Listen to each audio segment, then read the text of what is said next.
So let's continue from last time we were discussing regression trees.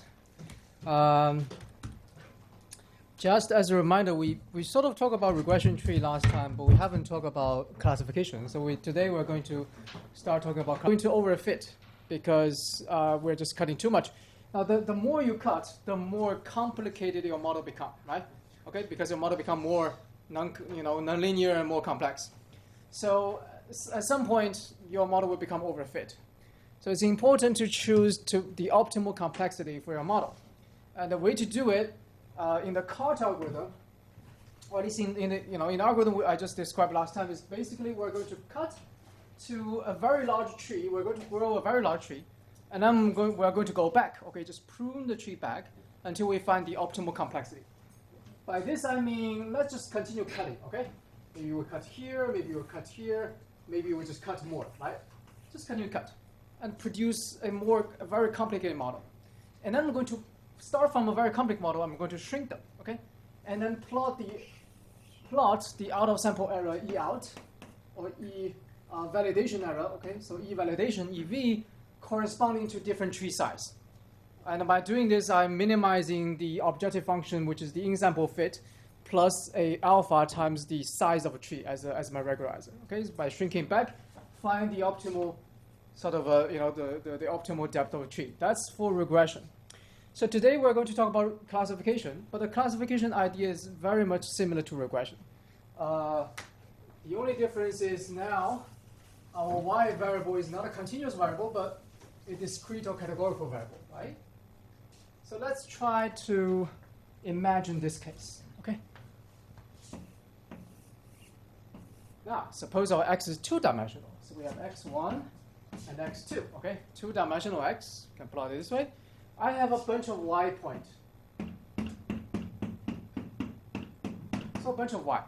Now, let's imagine the simplest scenario when we do classification, where y is a simple 0, 1. Okay. So y is a 0, 1 binary variable. We're doing binary classification. All right, so let's see. Maybe it's 0 here, 1, 0, 0, 1, okay, 0, 1, 1, 1, 0, 0. All right. I just randomly draw that. I don't know how good it is, but maybe there's a 1 here, put some 0 here. How about that? Okay. All right. 1 here. Okay. So yeah, let's try some 0 here. All right. Okay, so that's it. All right. I'm going to stop drawing. Okay. So so the goal here is to help us to predict. So this is my training data, right? So this is the data I observe. Underlying this training data, there's a population. There is an underlying population, right, of all the y variables possible, and the goal is to predict, the value of y at each point in this space. Okay, so to do that, I'm going to use the piecewise constant model, which is the regression, which is the tree. By piecewise constant, I mean I'm going to cut the space, okay, again into several. Now on a single line, I'm cutting it into these kind of regions. In a space like this, two-dimensional space, I'm cutting something, a cut will be something like this. This will be a cut, okay? This will be a cut. And by cutting it, I'm cutting it into two different regions. And then I'm going to make a prediction in each region, okay? So suppose I cut it this way. What is my prediction in this region? Should I predict y equal to 1 or 0? 1, obviously. For this one, 0, right? Okay, for this one, 0.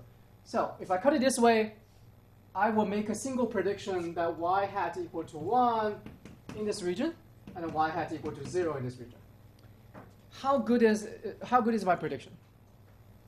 Good is my prediction. How to judge how good the prediction is? By looking at the amount of errors I make, right? If we know, so let's just look at the in-sample here, okay? Forget about out-sample, just in-sample error. In-sample error, what is the in-sample error in this case? Well, depends on how we define error. Again, always depends on a loss function.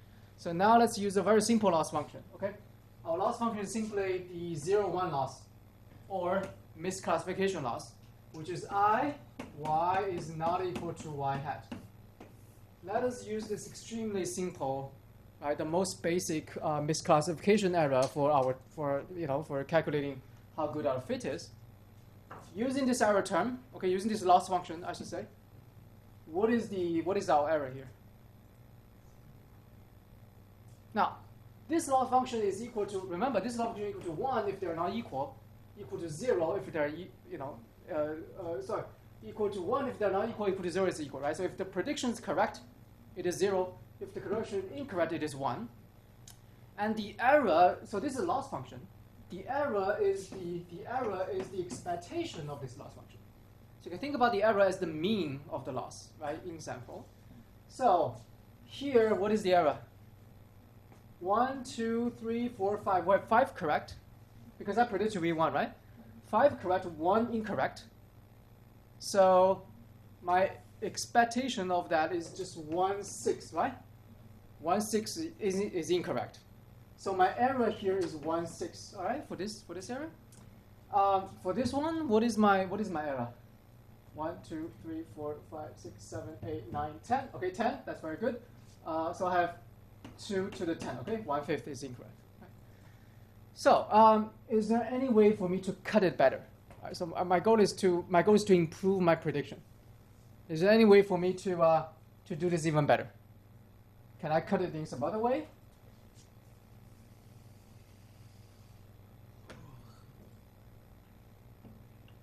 Is there any way to cut it even better?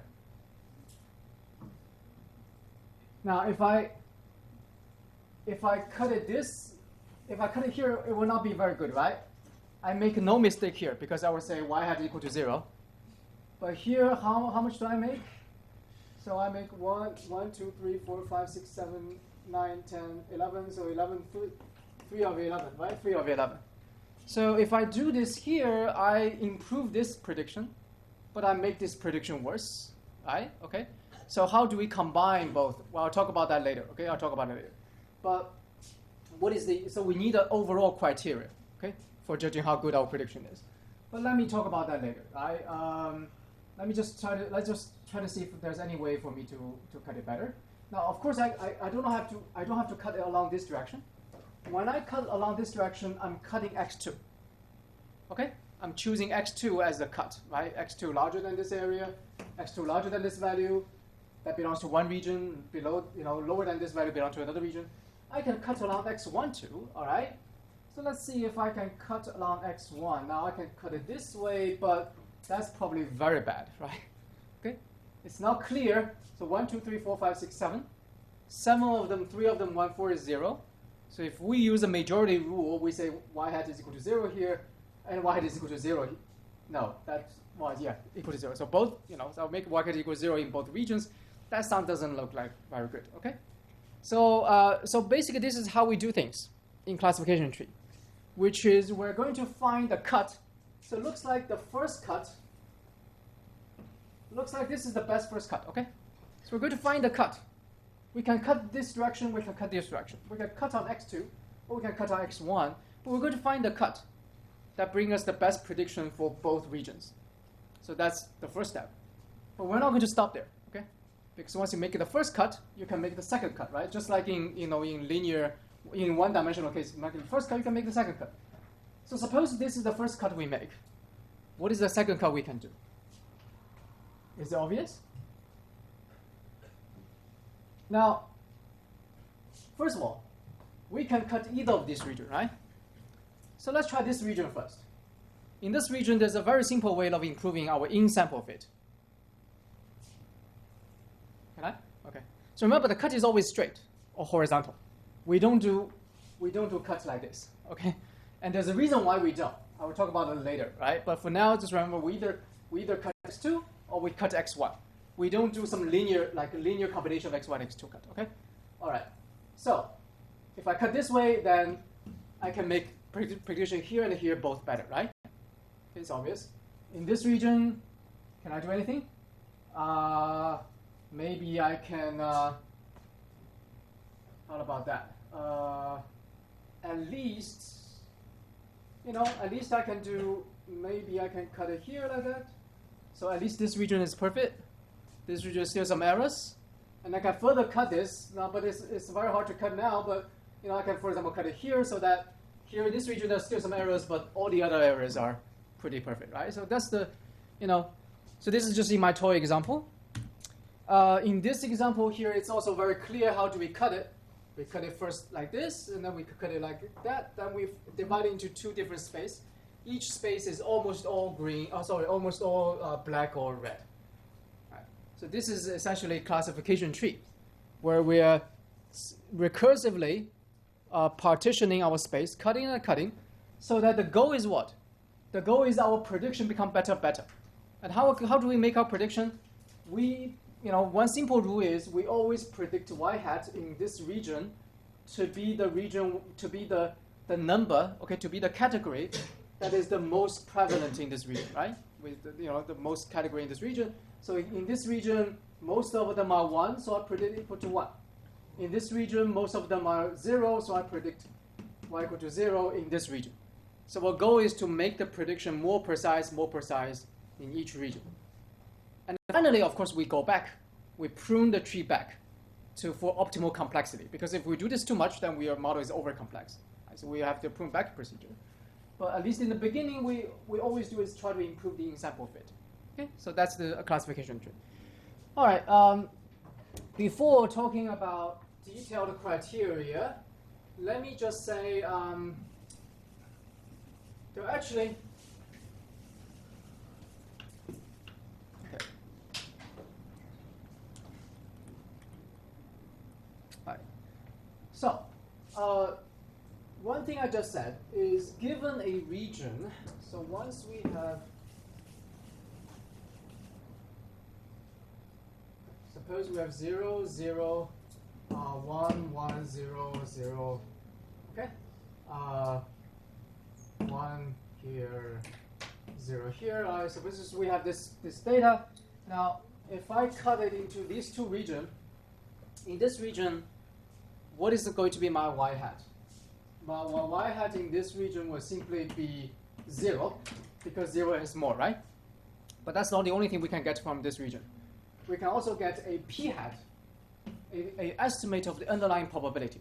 You can say the p hat probability of y equal to 1 in this region is what? Is 2 over 5. I can do that, right? And then I say, okay, the probability of y equal to 0 is 3 over 5, because we have 3, 0 out of 5. So I can get a probability estimate, not only the final prediction, but I can get a probability estimate out of this region. And then the final prediction would just be whatever probability is higher, okay? Right? 0 is higher or 1 is higher. I predict that to be that ratio. Right? So in summary, our classification tree model is the model is my prediction of any point in the space of X. My prediction at any point is the constant, is the Cm thing, and it depends on which region I belong to. For each region, there's a Cm. So there's region 1, region 2. For region 1, there's a C1. For region 2, there's a C2. That's my prediction. But what is C1 and what is C2? C1, C2 is this one, okay? This is a y hat. So C1 or C2, Cm in each region is our y hat in each region.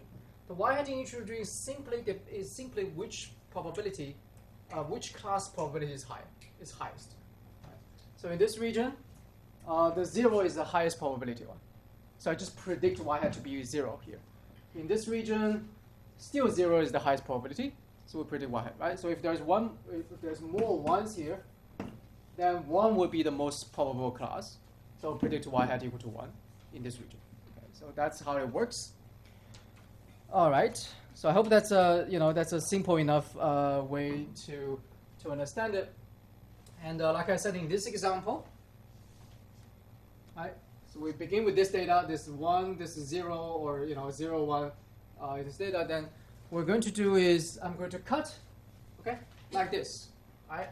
So finally, I have this partition. So in the end, I always form a partition of my X space. So in the end, this is my partition.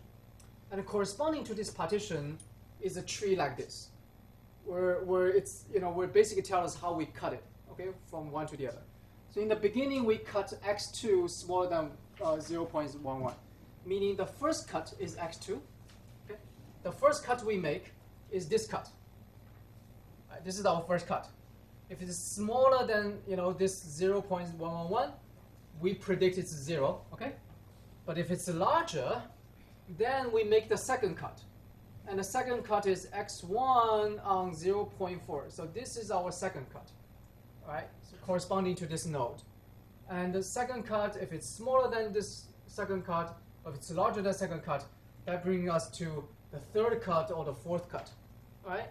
So if you go this way, then the third cut will be again, so which is smaller. Then again, it's x2. We're cutting along this. Let me see.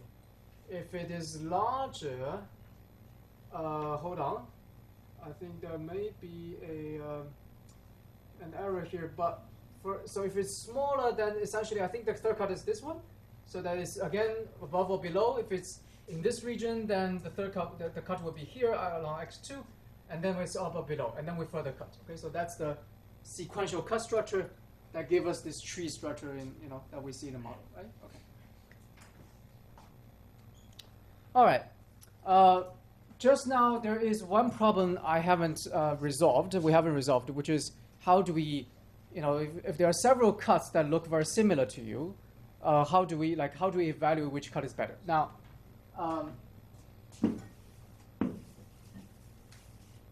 Okay.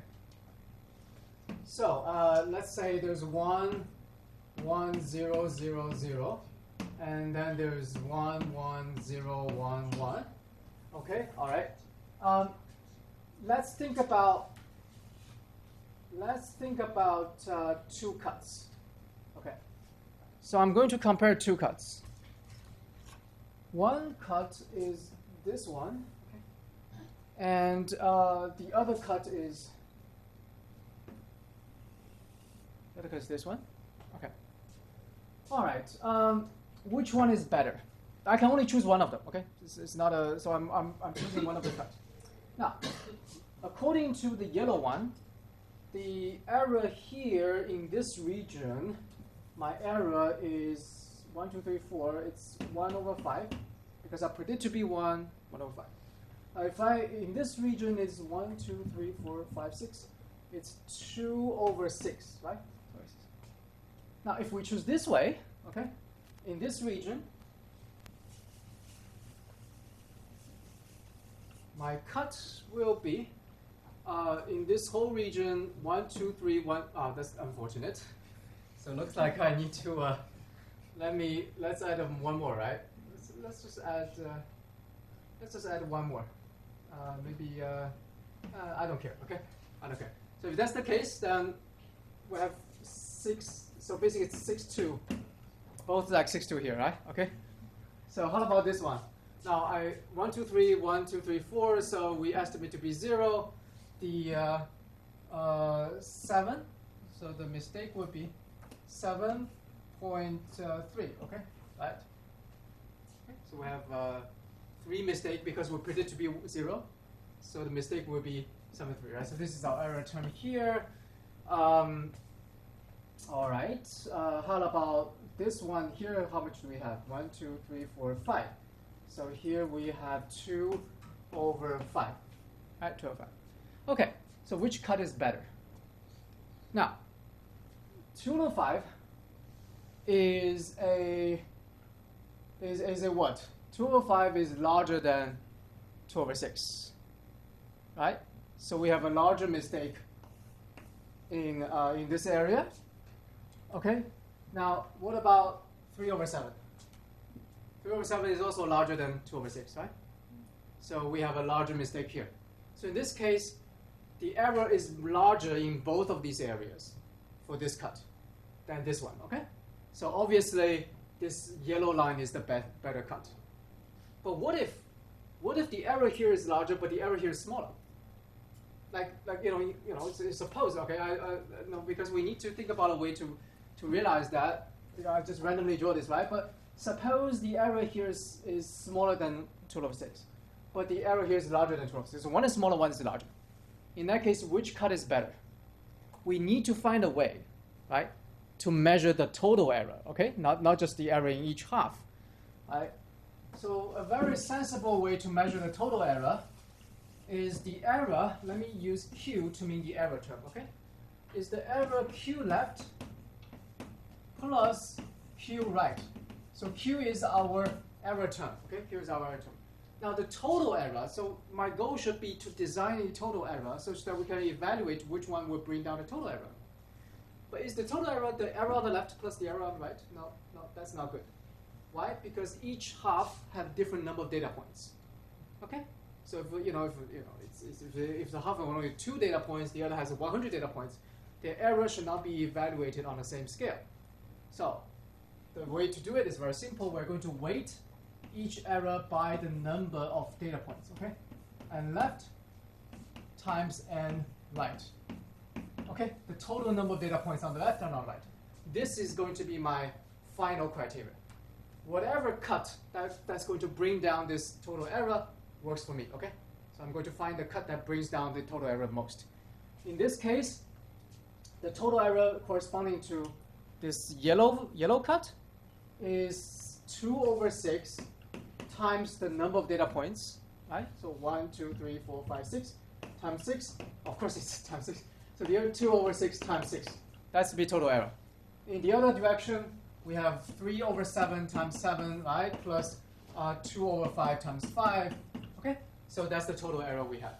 In other words, the total error for the violet cut is 5, and the total error here will just be 4, which is basically in this example is basically the total number of misclassified points. It's really that simple. Okay, so it's 1 is 4, the other is 5, so the 4 is better. So we choose this cut. So that's a general principle of how in each round how do we choose the best cut. And then after choosing this best cut, I can continue, okay? I just go on. And after that, basically I choose one of the regions to cut, okay? I can cut here, I can cut here, but depending on which one give me the smallest error in the end. So we do this continue until a stopping criteria, and then we prune the tree back, just as we said last time. So that's the classification tree. All right. Now, there's only one thing that we need to change from my description, which is Q. Q is our error term, but the error term that we use here is the number of misclassified points, the percentage of misclassified points. Now, it turns out that the percentage of misclassified points is not a very good error measure to optimize.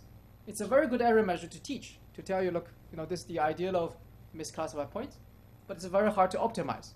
Why? We all know that the I, right, the 0, 1 function, I, y is not equal to y hat.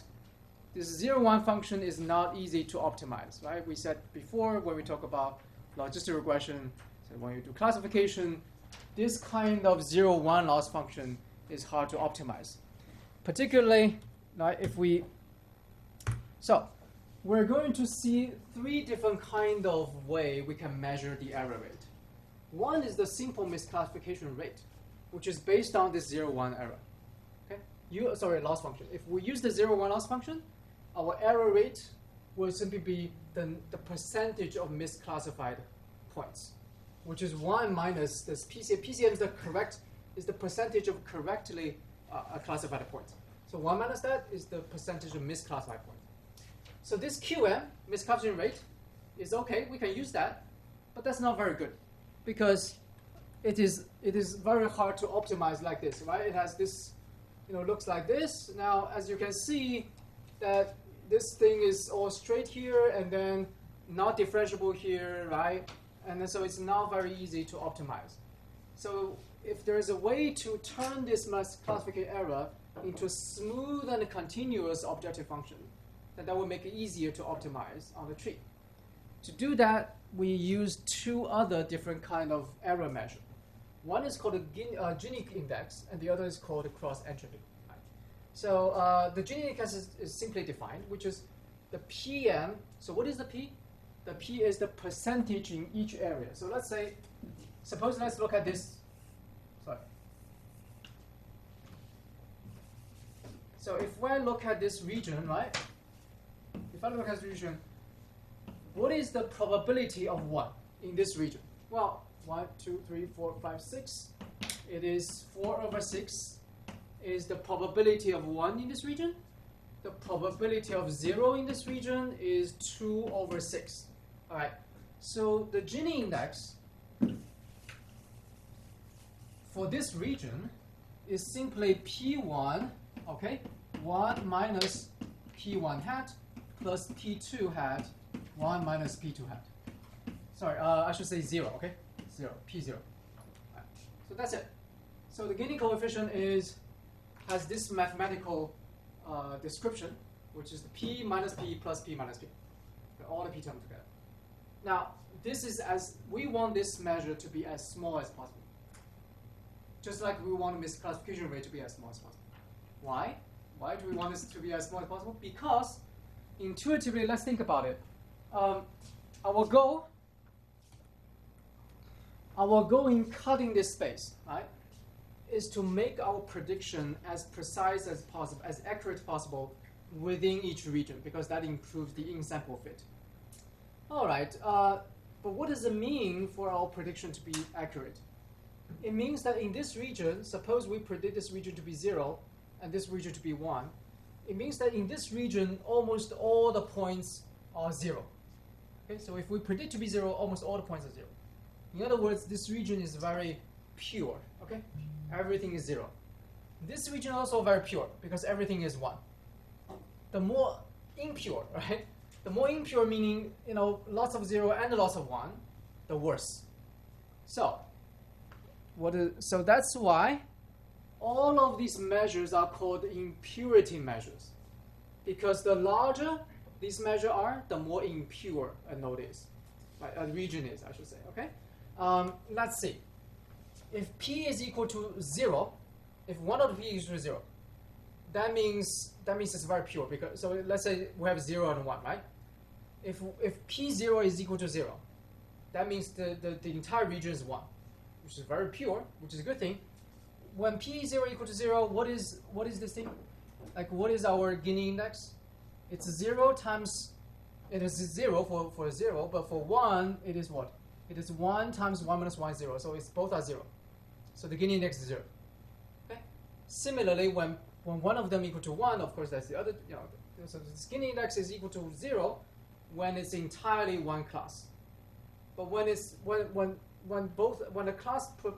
probability goes to 0.5, it is the highest. Okay. So here is the plot. The Gini index will be equal to 0 when P1 equal to 0, and when P1 equal to 1, it's also 0, because and in the middle of that, when P1 equal to 0.5, meaning we have 50% of points equal to 1 and 50% of points equal to 0 in that region, that's the worst. In this case, our Gini index is the highest. Right, so that's the so the design of the Gini index is really to ensure that we want to bring this as low as possible. We want to minimize this, right? Just like we want to minimize the classification rate. Now the cross entropy is the same story, right? They both have very similar shape. They're both very similar shape. So in practice, when we're actually optimizing a classification tree, we do not use the misclassification rate. We do not use the 0-1 loss function as our guide. Okay, we use either Gini index or we use the cross entropy as our guide in order to optimize the classification tree. And so for this kind of, for example, suppose this is entropy, then it has something look like this, right? Both the Gini index and the entropy has something like this. And if we go from P equal to 0 all the way to P equal to 1 for one of the class, it's going to increase and then decrease. So in the beginning, okay, it's all minus. So suppose we have plus minus, right? In the beginning, it's all minus. Or if it's all plus, right? In both of these cases are pure cases. In this case, just entropy equal to 0. When entropy is the highest, we have an almost equal mix of the two classes, and that is the worst. Okay, so we minimize the entropy, right? Okay, so basically, in each round, when we're cutting our space, we're trying to minimize this thing. Okay? This is what we're trying to minimize. The error measure on the left times the number of data points on the left, plus the error measure on the right, plus the number of data points on the right. In each cut, we're trying to evaluate this whole thing and see if we can bring it down. And the error measure, the Q, is typically either the Gini index or the cross entropy. Okay? Very rarely do we use the misclassification rate. All right. Okay. So let's just try to do this, right? That's the basic principle. Now, in reality, when you are optimizing a tree, you can typically use one of the package. If you're doing a standard tree, then you can typically use an algorithm written in one of the programming languages. So you don't have to optimize yourself. I don't know whether it's the lucky or unlucky part. But it's important for you to understand the underlying mechanism of how the tree works, right? Okay. So let's try this out, right? Let's try the tree model out on the data set that we have already seen before. So when we do classification and discrete choice models, we have look at this data, transport, right? Remember, it is the three mode of transportation, bus, car, or subway, and then we try to classify people's choice, right? So in R, we can use a package called rpart, which is a package for doing regression or classification trees. We are going to do classification tree right now. So I'm going to say I'm running this regression with R with mode, which is subway, car, or bus on the left, and I'm going to regress it on all the other variables we have, which is actually income and distance, I believe. Okay, two variable income, distance. All right. So the way to do this is I first fit the tree. And by first fitting the tree, I grow the tree as large as possible. So meaning I cut and cut and cut until I cannot improve the model, improve the in-sample fit anymore. Here I say the control CP equal to 0 means I wanted to cut and cut until I cannot improve the in-sample fit anymore. And then I'm going to prune it. By prune it, I mean I have a large tree, and now I'm going to basically shrink the tree back, okay? From a large tree to a smaller tree, until the out-of-sample error is the optimal one. And by doing this, I'm doing cross-validation. Okay, so here is the cross-validation result. CP is essentially, you can think about this CP as our shrinkage, how much we should shrink the tree, right? The optimal size of the tree. As our hyperparameter here. As you can see, that the larger the CP, the more we shrink the tree. Okay, make the tree smaller. So, what is the optimal point here? Either here or here. I cannot tell very easily. I think this point is probably the smallest. But there is in general, a U-shaped curve like this. Only in this case, it's not very clear whether we are here or here, right? Okay. But in your function, you can always tell the function to choose the tree with the minimum, okay, with the minimum cross-validation error. And here's the result, okay? So this is our final tree. After growing a large tree and pruning it back, this is our final tree. And the final tree is extremely easy, right? We only cut it twice. So on the income and distance, we only cut twice. And here's how we do. We first cut along the distance on the subway, okay? So, we first cut along the distance. If distance is smaller than 0.3, if distance is larger than 0.3, I predict person will take subway. So if the person has a long distance, I predict to be subway. Now if it's a short distance, then I'm going to say, okay, whether income is large or small. If income is small, I predict the person take the bus. If income is large, I predict the person take the car. Extremely simple decision tree, right? It's extremely simple. If your distance is far away, subway. If your distance is short, whether you have high income, low income, car, low income, bus. Okay, so that's our final result. And we can visualize the data this way. Now we have three different transportation mode. Right, green. I think green is subway. Green is not subway. I think green is car. This red thing is bus, I believe, and this is subway, I think. So this is distance, and this is income. Right? So you can see that our first cut is distance. If this is large, everybody's subway. That's my prediction. If this is small, then we look at income. Income high, car. Income low, bus. Very, very simple. Okay. All right. So that's a simple tree model. And you can see this classification tree, one of the very good thing about the tree model, indeed one of the most appealing feature, is that the model is highly interpretable. Once I have a model, I have a fitted model, I can use a graph like this, or I can use a very simple tree structure like this, and they immediately tell you how my prediction goes, right? So the prediction has, first cut, second cut, and we can follow this decision tree that very easily lead to our final prediction. So this is very nice to present. And that's why in the beginning of this lecture, I gave you the New York Times sort of decision tree for which one voted for not Donald Trump, which one voted for Barack Obama, and which one voted for Hillary Clinton in 2008.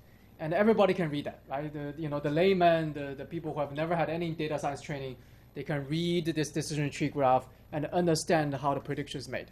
So it's highly interpretable. Okay. And the second benefit is that it can automatically detect a nonlinear relationship. What do I mean?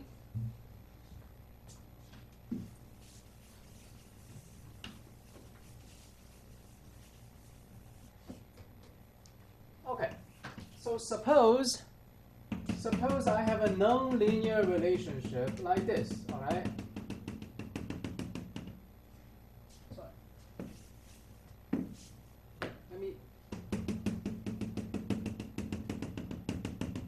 Okay, suppose this is my y, this is my x. Again, we're doing regression. How do you model this relationship? Now, if you are using a parametric model, like linear regression, well, you say, okay, y is equal to beta 0 plus beta 1x. But it looks like if you're doing a linear line, it may be something like this, but it looks like there's a trend like this, all right? So we can see, okay, maybe it's second degree polynomial, maybe it fits better. So we can add, okay, beta to x squared. What if we also have some data like this? Okay, furthermore, then what do you do? Right. Now, in order to fit this kind of data, you need a model that's maybe a third degree or fourth degree polynomial. Okay, so you may have to add equal to beta 3 x3 and plus beta 4 x4, etc. You have to add a higher order polynomial in order to fit this relationship. Right. In other words, you have to pick your model to fit the data. That's kind of dangerous. We already said that. All right, but what about a tree? A tree is automatic. Okay, a tree is automatic. Look at the data. I can have a cut here, a cut here, a cut here. Maybe a cut here, a cut like this, and then in each region I fit a constant. Okay, and then automatically I capture this nonlinear relationship. So there's no longer for you to determine. There's no longer need for you to determine how many polynomial terms to include or etc. etc. Right? Okay. Now also for the tree to work. So here, this is even. I probably shouldn't draw myself, but because this is a nice picture. I already got a nice case here. So this is So this is the basic x and y, and then if we have this relationship, how do you choose a parametric model to describe it? Okay? How do you do that? But for the tree, it's automatic. Okay, I can automatically by cutting, cut here, here, here. I can automatically by strategic cut to produce a relationship that is very nonlinear, and this is the tree corresponding to this. Okay, right. So I believe this data is also. So I produce this tree, I produce this cut by actually fitting the data. So this is real data analysis here, right? Okay. So that's the tree structure, the benefit of trees. Now the other benefit of tree is that it can automatically capture or model interactions. What do I mean? Suppose I have variable x1, x2. Okay. Now, if I fit a tree, so by fitting tree, remember what we do is if this is x1, if this is x2, right? I'm first going to cut like this. So the first cut is on x2. So I say, okay, x2, I have a cut. So if it's larger than this area, we go here. If it's smaller, we go here. Now the second cut is on our x1. Okay. So this x2 give me a prediction. Let's say I have a prediction here, which is y hat equal to 1. All right. But if x, sorry, smaller, okay, y hat equal to 1. But if x2 is large, I further cut the x1, okay? So I'm further cutting x1 here. And then if x1 is smaller, right, okay, y hat, so y hat equal to 1. Here y hat equal to 2. Here y hat equal to 3, all right? So then this tree structure would be x1 is small equal to 2. X1 is large equal to 3. I have this structure, right? What is the relation between x1 and x2 here? Now, in order for me to predict y equal to 2, I have to have what? I have to have x2 equal to x2 larger than the threshold, and x1 smaller than the threshold. So when x2 is larger, x1 is smaller, I have this prediction. When x2 is larger, x1 is larger, I have this prediction. What is that? What is kind of thing? That is a kind of interaction, right? That's the interaction between x1 and x2. Meaning my prediction y depends both on x2 and x1. And when x2 is different, so when x1 is, the effect, let me just say, the effect of x1 on y, the effect of x1 on the final prediction y depends on whether x2 is large or small. If x2 is small, then x1 has no impact, right? We don't care, x1. But x1 is too large, then then x1 has differential impact on y. How do you model this using a parametric model? In a parametric model, you have to write something like this. Y equal to beta 0, okay, plus beta 1 maybe x2, because obviously x2 has predicts y, but then is it really beta 1 x1? No. If you write a model like this, what does it mean? It means the impact of x1 on y and the impact of x2 on y are independent of each other. When x2 become larger, it has always y always increased by beta 2. Is it the case here? No. The x1's impact on final prediction depends on whether x2 is small or large. So how do we do this in parametric model? We have to have something like x1, x2. We have to have something like an interaction term, right? And then we can model this relationship. So in other words, trees automatically capture interaction or model interaction. In parametric model, you have to intentionally include the interaction terms in order to capture interaction. Trees automatically do this for you. Okay? So let me recapture. The benefit of a tree structure, it is that it first of all, highly interpretable, very easy to interpret and read. Second, it automatically gives you a nonlinear relationship, right? Detecting. And third, it's automatically detecting the interaction. That the simple linear parametric models will not be very easy to do. You have to manually add the interaction, right? So you imagine you have many different variables. You have 50 variables, 100 variables, or just 10 variables. How many interactions should you add? Right, manually, you can add all of them, but that's probably overkill. That makes model too complicated. But how many interactions do you add? You don't know. Trees will automatically do this for you, right? Detecting interaction among variables. So what is the tree not very good at? We said the pros of a tree, right? Any cons?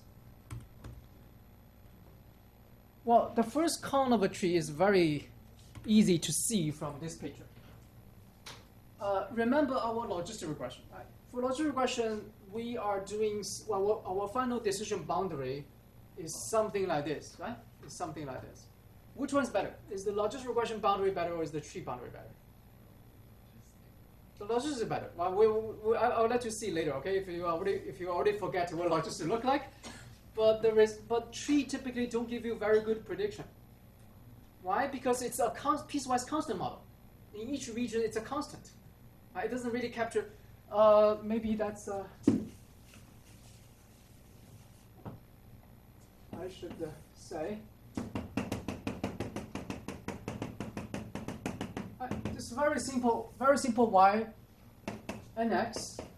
If I use a tree model, I predict y to be here, to be here. Is the prediction really good? No, it is. It's not very good, right? And it is. Okay, so the piecewise constant model typically do not give you extremely very good prediction power. because it's a constant. Okay, inter-region constant. If we are not doing piecewise constant, if in each region we do a like a cubic polynomial, right? We do a piecewise cubic polynomial, then our model will, then the prediction power will significantly increase, right? But it turns out it's very hard to do a tree version of piecewise polynomial. Okay, it's very hard to do. The constant, the reason why we do piecewise constant is because when we're adaptively choosing the cut points, it is just easier to do the piecewise constant. Piecewise polynomial makes much harder to do. Okay, so typically people don't do that. All right, so that's one thing, that the prediction power of a tree is not very good. It is easy to read, interpret, but doesn't give you the best predictions, right? And the second disadvantage of tree is actually the advantage of linear regression. The tree performs worst when the linear regression performs the best. When does the linear regression perform the best? When does the linear regression perform the best? That the underlying relationship is truly linear, right? Okay, so if it's truly linear, then we have data points like this. Okay, these are my data points. How can a tree do this? The tree will cut, and then it will fit a constant. Okay? It's not very good, as you can see. So if the relationship is truly linear, then this guy is good. Okay, the linear regression is really good. Tree is not very good at doing that. But tree is good if the relationship is nonlinear, right? So if we have this kind of relationship, then it's hard for us to design a polynomial model to capture that. But a tree will automatically be able to capture this kind of nonlinear. Okay, so a tree is good when the relationship is nonlinear. It's linear. It's not that so good. All right. Okay.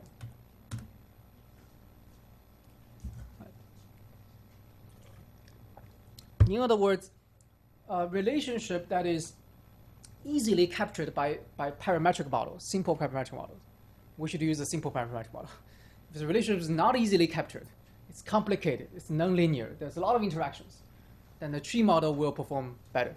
Okay, but whatever, the tree is not the best prediction machine we can build. All right, the tree is not the best prediction model because it's a piecewise constant thing, and we would like to improve it. The other thing I have said so far is that the trees are generally also highly unstable. It's highly unstable, okay, because the split is often like, it turns out that every time from the underlying population, we draw a sample out, oftentimes it will produce extremely very different tree structure out of it. Okay, because once the tree is cut, okay. Right? If we choose this variable as the first cut, okay, so this is probably a better picture. Now, the first cut is distance, small or large. Remember, we have two variables here, income or distance. The reason why we choose distance as the first cut is because we discover that if we cut along distance, that improve our fit more than if we cut along income. So that's why we cut distance first. And after cutting distance, then we can cut income, right? But it turns out that if I change another data set, if I give you another data set from the same underlying population, just a little bit different, right? If the data set is a little bit different, oftentimes we will say income is the best first cut. It's entirely possible, okay? Entirely possible that along income there's some cut that is very close to the effect of cut along distance, so that once we change the data set, our first cut will be income. But if the first cut is income, then that essentially gives us a completely different model, right? Than distance. So in other words, the tree is pretty unstable. It's unstable because it's so flexible. It's a very flexible model. It can be used to model very nonlinear relationship, but because it's so flexible, it is unstable. So the variance tend to be pretty high, right?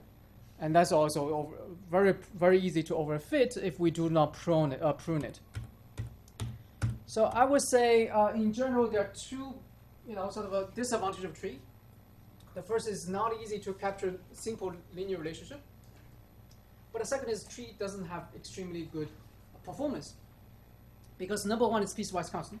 It's and number two, it is highly unstable. It depends on different data sets from the same underlying population. It can give you a completely different tree structure.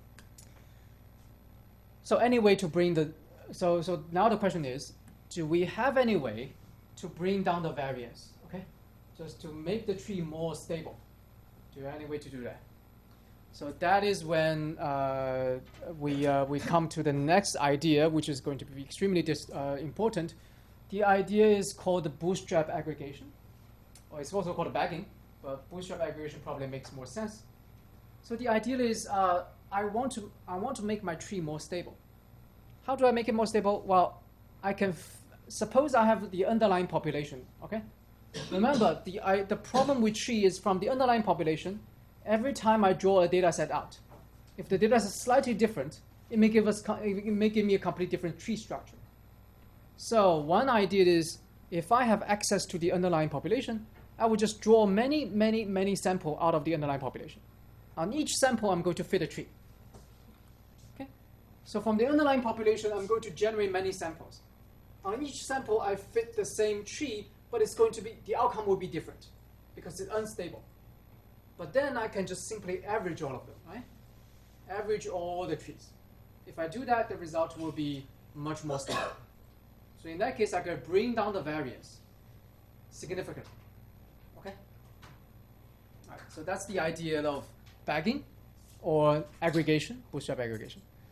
Now, but of course, I don't have the ability to draw many data sets out from the underlying population because I never have the underlying population. So what can we do? Bootstrap. We have already talked about that, right? The reason for existence of Bootstrap is that we don't have the underlying population. But let me just generate many samples from what? From the observed distribution, as if it's the underlying distribution, right? So we generate with replacement from the same empirical data. That's one sample we have, but we draw data out with replacement, so that we can generate many bootstrap samples, and on each sample I'm going to fit a tree, and then finally I'm going to average all of them, and that gives you a very nice stable result that significantly improve upon the performance of a single tree. Right? So that's called a bagging or bootstrap aggregation. All right? Okay? All right, so that's the idea. It's very easy to implement in reality. Let's take a look at one example, okay? So the regression case is easier to understand, but let's suppose this is a famous data set people always use, often used to test their model, Boston housing price. So the data consists of median value of owner-occupied homes in 506 census in 1970. The Y, our Y, is the median house value, and if we want to predict the median house value using variable like, average rooms per house, distance to employment centers, crime rate, percentage of population with low socioeconomic status, etc. Okay, so these are our X variables, and we're trying to predict the Y, which is median house value. Okay, so these variables are highly correlated. Okay, so a lot of correlation among these variables. Okay, so I'm going to sort of demonstrate the power of bootstrap aggregation or bagging. Okay, the ideal again is we bootstrap many samples. On each sample we fit a tree, and then we average the tree. Okay, we aggregate the tree together, meaning we average them. So let's try to do it. First of all, let's take the Boston data set, and then I'm going to fit a tree on it. But now I'm actually going to fit an extremely simple tree, meaning just one cut. I don't want more cuts, okay? Just give me one cut. If a tree has only one cut, so here I say max depth equal to 1, meaning the maximum depth is 1, so it's one cut. If a tree has only one cut, we say the tree is a stump, okay? Do people know what stump is? 树桩, okay? Right? So it's not a tree. It's an extremely simple stump, all right? So if I fit a simple stump on a data, just one cut, what does it look like? It looks like this. So this is one variable, okay? Only one variable, crime rate. So this is housing price. Suppose our one cut is along crime, the first cut is on crime, then our prediction is this, right? Okay? Just one cut. So here's the value, here's the housing value. Now this cut is not very good, right? Okay? So It's one cut. But here's what I'm going to do, right? I'm going to generate 20 bootstrap. So bootstrap 20 samples from the original population. And then I'm going to fit a stump on each bootstrap sample. Okay? So, and then, after that, so for 1 to be the 20 bootstrap on each bootstrap sample, I'm going to fit the stump. And I'm going to use it to predict 1. And here's the result. Okay? These are 20 different stumps, or 20 different trees, if you will. And on each bootstrap sample, I'm fitting this one tree that give me this one cut, okay, for 20 of them. Now what I'm going to do is I'm going to average all of them, okay? So there, as you can see, it's pretty unstable, right? It's pretty unstable. And then I'm going to average them. Once I average them, what does it become? It becomes this more nonlinear relationship, right? Okay. Let's have more, that's. So this is the result of bootstrap aggregation of simple stump cut, okay, simple one cut. If we average in many one cuts, it's actually giving me a more complicated relationship, nonlinear relationship to the data. Of course, I don't have to do one cut. Okay, I can do many cuts. So for each tree, for each sample, I can fit a tree, and then I can average all of more than one cuts, right? What depth? And I can average them. That should give us a better fit. All right. So that's a demonstration. All right. So this is for regression. What about classification? How do I do classification then? Right? For regression, it is easy where I simply average all the values. For classification, it's a little bit more complicated because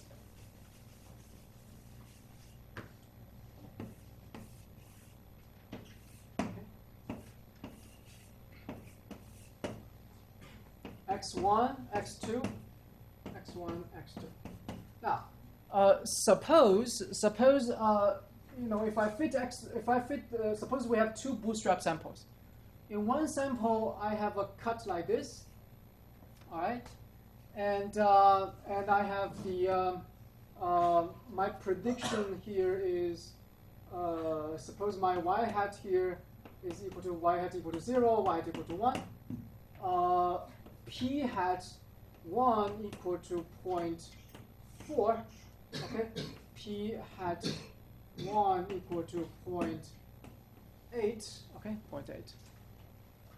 Right. Does it make sense? So that means the underlying data, 40% is equal to 1, 60% equal to 0. That's why I predict to be 0. Here, the underlying data, 80% equal to 1. That's why I predict to be 1. Okay. Now suppose for the second bootstrap sample, I'm cutting like this. Okay, it's unstable, so I'm cutting like this. Here, y hat equal to 0. P1 hat is equal to 0.2, and here y hat equal to 1, and then P1 hat equal to 0.7. Okay, so I have these two kind of cuts. What do we do if I want to average them? If I have regression, that's easy because regression is simply average the numbers, right? Average the numbers. But if I have this classification result, okay, what is how should we average them? So for example, suppose I want to make a prediction. Suppose I want to predict this point, okay? This point. So I want to know what is fx, okay? X is this point. What is your prediction of y at this point? Well, according to my second bootstrap sample, the prediction is y equal to 1. According to the first bootstrap sample, the prediction is y equal to 0. So, which one should I choose? Okay. There are actually two ways to average them. Or at least, I should say there are two ways to determine this fx. One way is to see, now of course we have more than two bootstrap sample, right? So suppose I have 100 bootstrap sample, okay? Then this sample says y hat equal to 1. This sample says y hat equals to 0. I just look at all the 100 different samples. to see whether more sample predicted y equal to 1 or more sample predicted y equal to 0. Okay? If there are more sample predicted y equal to 1, I say fx equal to 1 here. It's that simple. It's called what? It's called a voting mechanism, right? Majority vote or consensus. It's like what? It's like this bootstrap sample. It's like everybody is voting, okay? This bootstrap sample votes this point to be 1. This sample votes it to be 0. So I just count all the votes to see whether the 1 vote is more or the 0 vote is more. The 1 vote is more equal to 1, if 0 vote more is equal to 0. Right? So this is majority vote or consensus approach when we average classification trees. The other approach is to look at the p here. Here the p1 is equal to 0.7, right? Okay, so at this point, the estimate is p1 equal to 0.7. Here, p1 is 0.4. So I simply average the p1. So after average, what is p1? Let's just average these two, okay? So average these two, 0.4, 0.7, 1.1. So it's like 0.55, right? This is my average. So based on this, I say it's equal to 1. Because this p1 hat, which is the average over the p1s, is larger than 0.5. So that's the second approach. So one approach, this is the second approach. One approach is by averaging all the p at each point, okay? And use that average p to make a decision on whether this point is 1 or 0. The other is the majority vote, okay? So how many bootstrap sample voted to be 1, how many voted to be 0, and I use the majority vote as my final decision. So these are the two ways to do bagging for classification trees. Okay. All right. Okay. Now, the majority vote rule. Okay. So which sample vote for the vote for one more? Let's just choose that, right? The majority rule. The majority voting rule is closely related to something called the wisdom crowds. Right? The idea of wisdom crowds is the crowd, okay, the more people vote for one thing is typically, it may tend to be the better thing, right? It's called the wisdom of the crowd. But let's make it more precise and think about what do we mean by wisdom of crowds here. Okay, so suppose I have a y, which is a binary, either false or true, okay, f or t, false or true. Suppose we have b independent classifier. Each classifier will tell me whether y is true or false. What is the probability how good is our classifiers? Well, the probability, the misclassification rate, okay, let me just say, the true value of y is true. The underlying true value is true. I don't know that, right? So I let b classifier to predict for me. For each classifier, there's a 40% chance the classifier will predict y to be false. In other words, for each classifier, there's a 40% misclassification rate. All right. So in this case, if we average all the classifiers, if we bring all the classifiers together and let them vote, okay? So which one vote for one more? Do they vote for one more or do they vote for 0 more? Let y, okay, let y variable be the final total number of one vote, be the true vote by all the underlying B classifiers. What is the distribution of this variable? Well, right. So this variable, this variable is the total number of votes for y equal to true. It has underlying distribution. What is the distribution? Distribution is a binomial with b as the number of data points, 0.6 as the probability. Do people get it? Because for each individual classifier, there's a 0.6 probability that will predict correctly. Okay? They will vote true.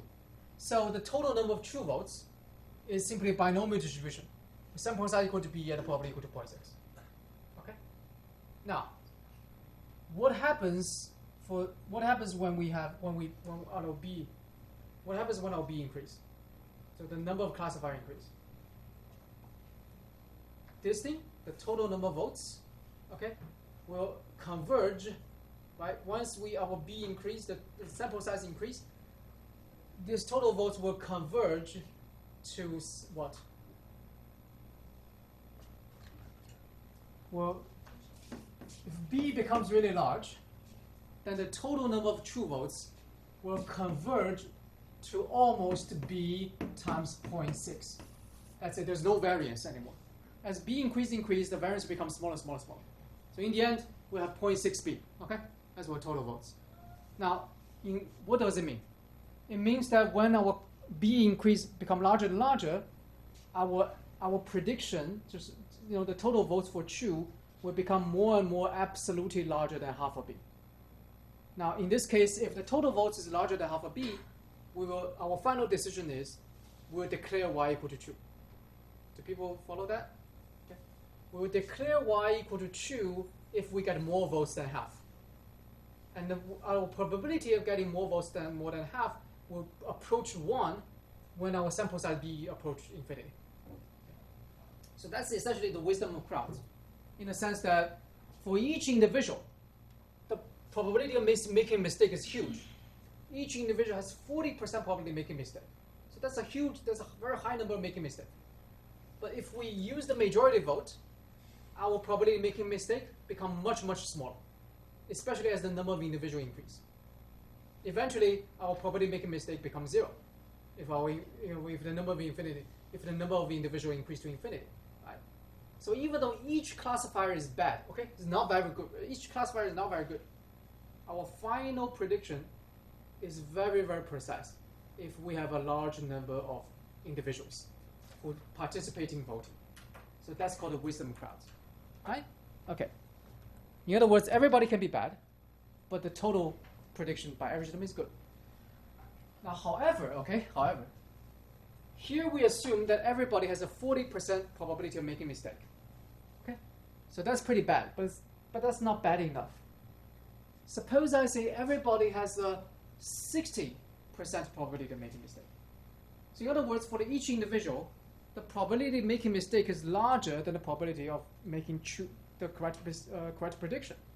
It's more likely to make a bad prediction than a good prediction. What happens when we average them? What happens when we take the majority vote? Then, if we take the majority vote, the probability that we make the final wrong prediction also goes to 1. Okay?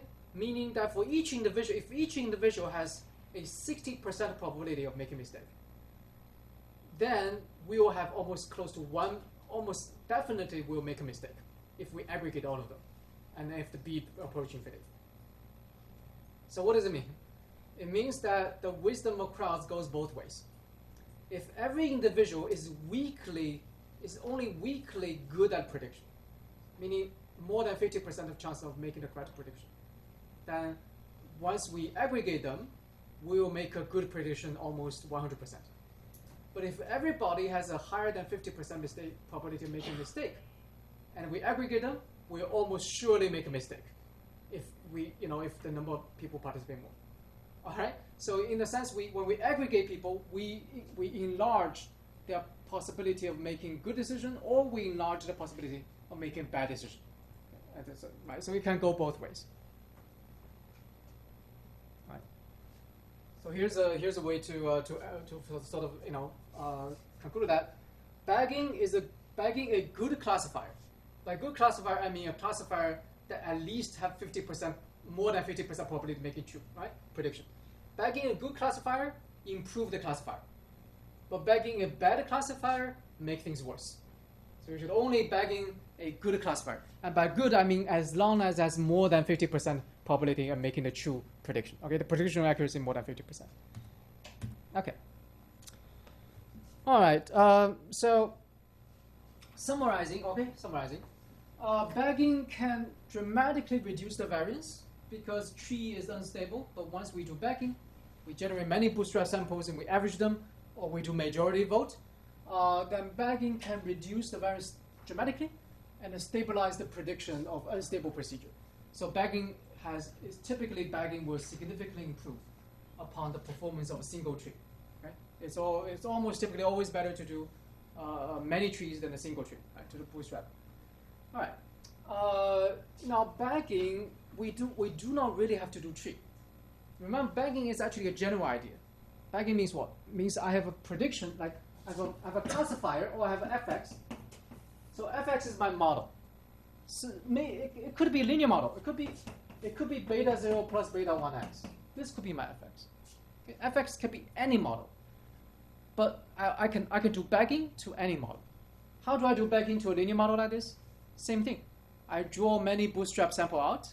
I fit a linear model on each sample, and then I average them, right? Okay. Now, however, bagging linear models often do not make sense. Bagging tree make a lot of sense. Why? There are two reasons. Okay. First of all, bagging the most important function of bagging is by reducing the variance. Tree is unstable. Okay, tree is fit on any training sample is unstable. Once you fit on a slightly different sample, it gives you quite different tree structure. So tree benefits a lot from bagging. Can bring down the variance. Linear model, low variance, right? Typical model is, unless we not have a dimensional linear model, is low variance. So low variance, no need to do bagging, right? The second thing is, when we do bagging, when we average linear model, what do we get? We still get a linear model, right? So if you average 1 plus 3x and 1.5 plus 2.5x, if you average them, what do you get? You still get a linear model. So you are still choosing a hypothesis in the same hypothesis set. So there's no, it's pointless to do that. However, if you model trees, you don't get a tree. Okay? If we model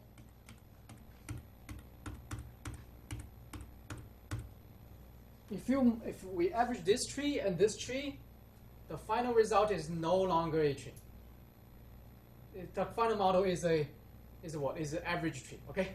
So it's average, but it's no longer tree. It's no longer tree story. In other words, when we average many different trees across all the bootstrap samples, we're in fact, okay, so you can see this, right? So each is a tree, but once you average them, it could be something more complicated than the original tree. So, what does it mean? It means that by bagging, we are actually effectively increasing the space of our model. In other words, we're enlarging the hypothesis set we're choosing our model from. So that's also one of the power of bagging. Right? So I'll expound on that a little bit more. Okay. Now, tree is ideal candidate for bagging for the reason that I just mentioned. First of all, tree is high variance. But second, also, we can grow the tree to very, very complicated degrees. We can cut and cut and cut, right, until we have very small in-sample error. So tree has the ability to become very complex, give you a very complex relationship, right? In other words, tree is small bias, but high variance. So we can use the bagging technique to bring the variance down, but at the same time, we preserve the ability to discover very complicated relationships, right?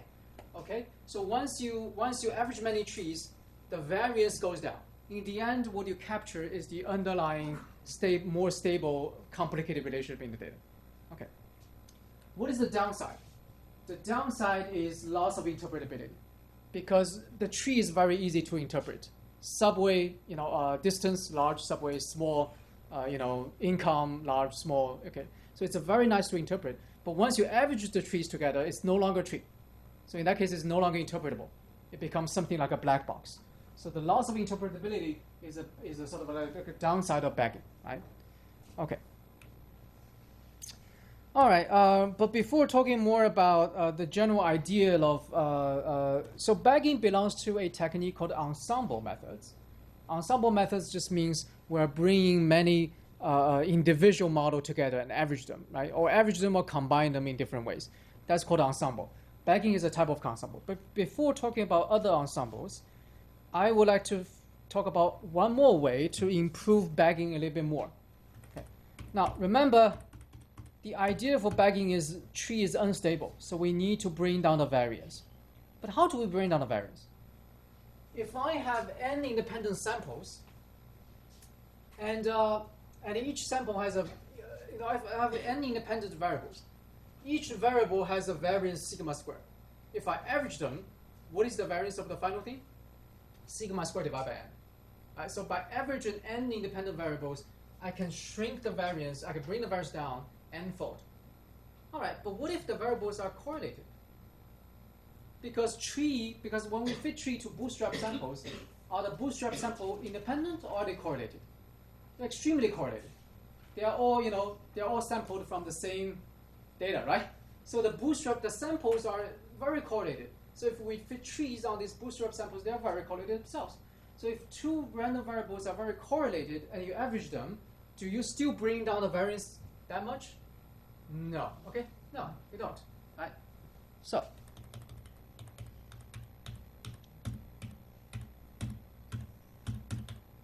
okay.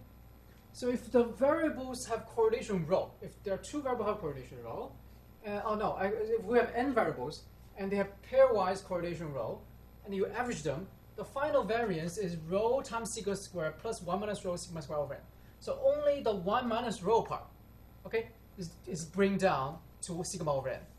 If all the variables are completely correlated, like correlation 1, right, all the same variables, and if you average them, you do not bring down variance at all, right? The variance is still sigma squared, of course, because that is all the same variables. So in other words, if we really want to bring down the variance, we need to make our variables more independent. Now, what does it mean for trees? Well, we need to find a way to make each tree more independent, not so correlated. Okay? So far what we're doing is we bootstrap many samples. On each sample we fit a tree. We average them. But all the samples are correlated, and that's why the trees are correlated. And when the trees are correlated, you average them, it doesn't really bring down the variance that much. So let's try to make the variance even go down more. How do we do that?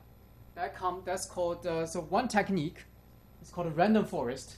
As the name says, it's random, right? It's a forest. What is a forest? A forest is a bunch of trees.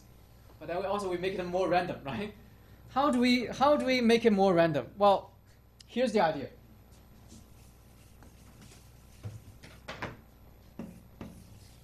Suppose I have x1 and x... Oh, it starts doing this again. Don't do this to me. Okay, wait.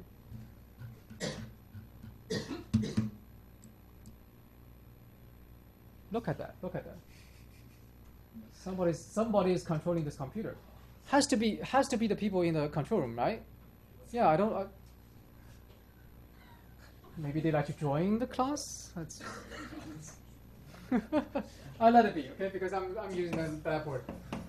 Okay, so remember when we're doing single tree, the procedure at each iteration, the procedure is I'm trying to find out how to cut it, right? I can cut here, I can cut here, I can cut here, I can cut here. So I can either cut along x2 or I can cut along x1. So how do I decide? And in x2 I can cut any direction, right? At any point. So how do I decide the final cut? Well, I try many cuts on x2, see which one's good. I also try all these cuts on x1, which one's good, and then I find out the best cut. So maybe the best cut is x1, okay? So maybe that's the x1 best cut. All right, so my first cut will be x1. Okay, x1 large, we go this way, x1 large, and then I try to do the second cut. Okay, in the second cut again, I have to consider both x1 and x2. For example, if I'm cutting this region, I have to say maybe I can cut x1 again, or maybe I can cut x2 again. And again, I'll try to find the best cut. Maybe this one is x2. So the second cut will be x1 small, yeah, will be x2. Okay, so that's how I make a cut along the tree. How to make this cut more independent? Well, here's the idea. In this sample, so I'm fitting the tree on different bootstrap sample. In this bootstrap sample, when I make this cut, I say, look, if I consider both x1 and x2, the best cut will be x1. However, I can say when I make the first cut, I can say I do not allow you to consider x1. You only have to find a cut along x2. So x2 is the only variable you can consider when I'm making this cut for this sample, okay? For this sample. So this is one bootstrap sample. And then there's another bootstrap sample, right? So there's another sample. In this sample, I say you can only consider x1 in your first cut. So in other words, on different samples, I limit the number of variables they can consider in each split. Does it make sense? Okay. So in one sample, I say don't consider x1, just consider x2. And then in this sample, it will choose a cut like this. In another sample, I say don't consider x2, just consider x1. And we'll make a cut like this. then of course the tree will be very different, right? In the end, okay? So that's the idea of random forest. It's very simple. The idea of random forest is in each round, when we're choosing where to cut, random forest says only consider a subset of the variables. The other variables don't consider them. On a different sample, we will consider different subset of variables. So then in the end, the trees will be very different. That's the idea of random forest. Right? Now, in detail, when you try to do this, when you try to do this in reality, the way to do this is every time you do a split, you will randomly select a subset of the variables. So suppose you have, suppose the x is 50 dimensional. You have 50 different variables. In each split, I'm going to randomly choose a subset of the 50 variables, maybe 10. Okay. So I will only consider splitting using those 10 variables. I will not consider other variables. And I do this on every sample. Okay. For every sample when I fit, I randomly pick a subset to split, and do not consider other variables. When I do that, my trees will be quite different. So this is one way of making the trees more independent from each other, by adding this randomness in splitting. Pro and con. Okay? Pro and a con of doing this. What is the pro? The pro is the tree become more independent so that we can bring the variance down more, right? What is the con? The con is obviously every time we only consider a subset of variables, your tree split will not be the optimal split. In other words, your bias will increase. Okay? Because your tree will not be the optimal split, so bias increase. So what is the trade-off here? The very familiar bias-variance trade-off. By going from bagging to random forest, we're increasing the bias but decreasing the variance. Right? So the choice of, now typically when you do this in any programming, when you program yourself or when you're doing this using any functions, when you're doing random forest, it will ask you to choose, suppose you have p variables, x is p dimensional, it will ask you to choose m, and m is a number small or equal to p, which is a subset. Suppose p is equal to 50, then we can say m is equal to 10, which means every time when we do split, we randomly consider only 10 variables. Okay, so this value m determines the bias-variance trade-off. Okay, if m is 50, meaning every time we split, we consider all the variables, then we do not really increase bias, but we do not bring the variance down. If this m approaches 1, so every time we just consider one variable, then our tree will be extremely varied, so very independent. So the variance will really go down, but every tree will be very biased, of course. So that's so naturally by changing the m, the subset number, we're controlling the bias-variance trade-off. Okay. All right. So, Muqing, any words on why this is happening? Well, I didn't know it actually, but you will figure it out next class, before next class. Okay. So nobody's controlling this.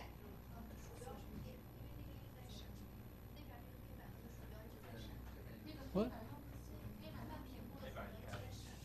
Right. Yeah, because the. So it's just. But I don't control this.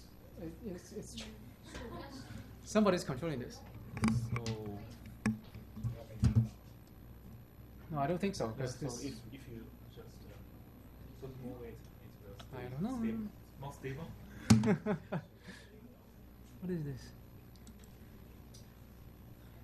Anyway, okay. It's kind of weird.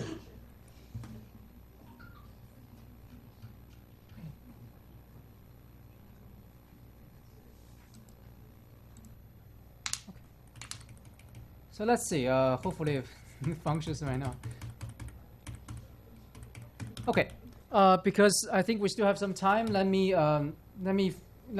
finish today with this few words on ensemble. Okay. So bagging and a random sample, they all belong to a certain kind of technique. The technique is called ensemble. Now, ensemble methods is a very general idea. It means we have many different estimators, okay, many different models, and we're combining many different models to form a final model. So in the case of bagging in a random forest, we're combining many individual trees.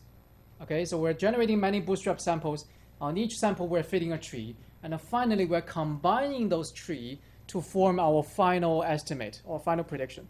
That's ensemble methods. Ensemble methods is more general than that. Okay, we don't have to combine trees. We combine, and we don't have to combine the same model.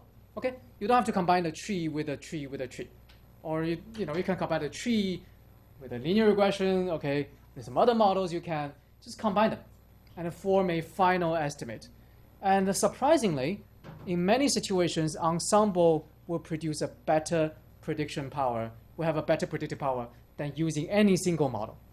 And there's there's an underlying intuition and a reason for that. All right.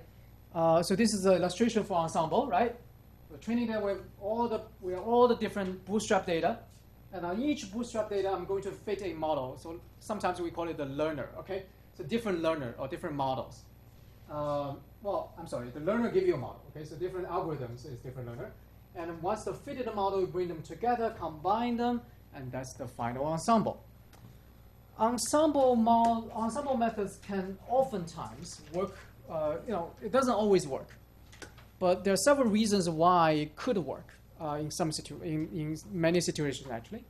So one reason is purely statistical, which is the reason we have already mentioned, which is if every individual learner or every individual model you have is high variance, in particular, like something like a tree is a high variance. Linear model, you don't do that because it's a low variance method. If you have a high variance method, you ensemble them, combining many different Bootstrap sort of predictions will give you a much lower variance, which is good, right? So statistical reason is bring down the variance. There are also computational reasons, okay? Now, if your model is very complicated, then when you're optimizing the model, trying to find the best parameter, try to find the point that minimizes the E in or E out, right? Or the E augmented area. So when you're doing optimization, suppose F is the optimal point. Oftentimes, if your model is very complicated and you have to numerically find this F, you may not reach it. Okay? So, once you run the model once, it will go to H and then stuck. If you run the model second times, it will go to H2 and it's stuck there. It may not always find the global optimum. It happens more than you think, right? For many, as long as your model is more complicated with many local optimum, for example, it can stuck at the local optimum without ever reaching the global optimum. So what happens when you try to bring them together? So if we're H1, H2, H3, we average them, we get closer to the F. That's what happens. So there's a computational reason of benefit of doing ensemble. And then finally, which is very important, is representational, meaning I can combine model 1 and model 2. What is a model? Model is a hypothesis set, right? Remember? So model is a hypothesis set. And when we fit each model, we're trying to pick the best hypothesis out of that hypothesis set. All right? Now, if you combine two model predictions, it is as if you are searching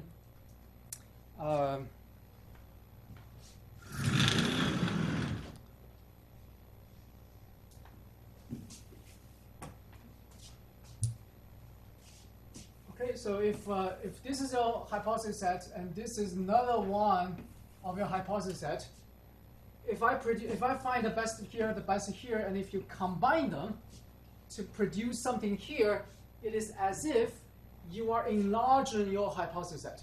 You are making this the total hypothesis set and choosing the best one. So that's representational, meaning you are, by bringing different models together, you are effectively enlarging the hypothesis set and picking the one out of this larger one which produce a better fit, okay, or more possibility, right? Now, even if we're doing something like tree, we're doing something like bagging. In bagging, we are combining completely the same model, right? Every model is a tree, okay? But even if every model is a tree, right, not like that, but every model has the same hypothesis set, okay, we can still, by combining them, enlarge our hypothesis set. How do we do that? Suppose H1, H2, H3 are three of my tree fit. By average them, I get F. And this F is outside the original hypothesis, right? Okay, so in other words, by averaging, I'm effectively enlarging the possibility of hypothesis set, which is the convex combination of all the possibility in this set, okay?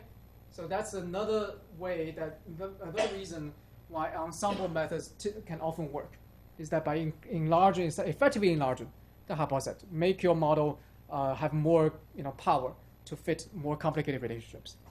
Okay. All right, so I think we are ready today. We're going to finish today, and next time I'll talk about boosting. Okay.